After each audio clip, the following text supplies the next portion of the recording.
बोली बाटे का विचार जवानी रसदार बोली बाटे का विचार पाड़े जी बोल हवा तारे बनिया बोलावत पाड़े जी बोल हवा तारे बनिया बोलावत मिस्र जी पूछे ले कब मिली हाय सुन बटल जी आई ना कावा अरे आई ना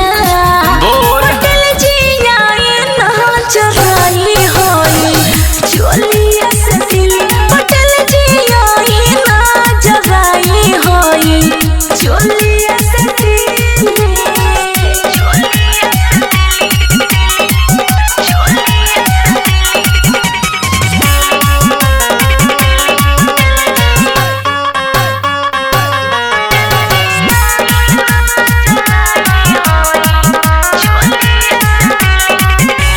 मानो ना बतिया तू हो कलकतिया बोले लू बढ़ के बाड़ू अभी बतिया अरे वो तो हम होइले है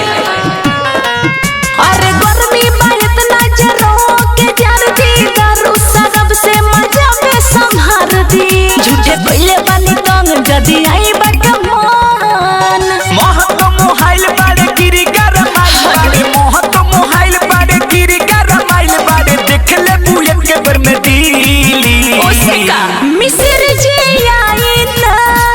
गाल छपा आई ना मिस्र जी आई ना चराई होली चोलिया से दिल बड़े जी आई ना चराई होली चोलिया से दिल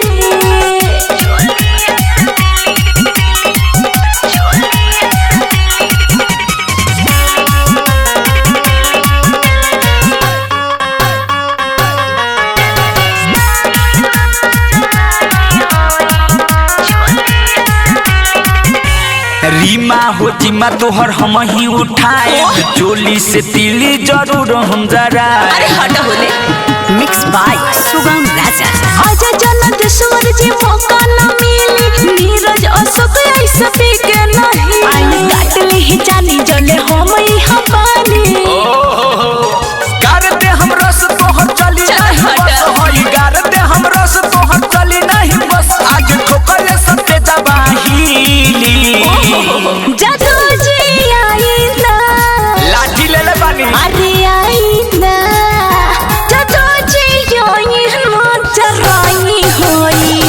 चोलिया से दिल पटल जी आई ना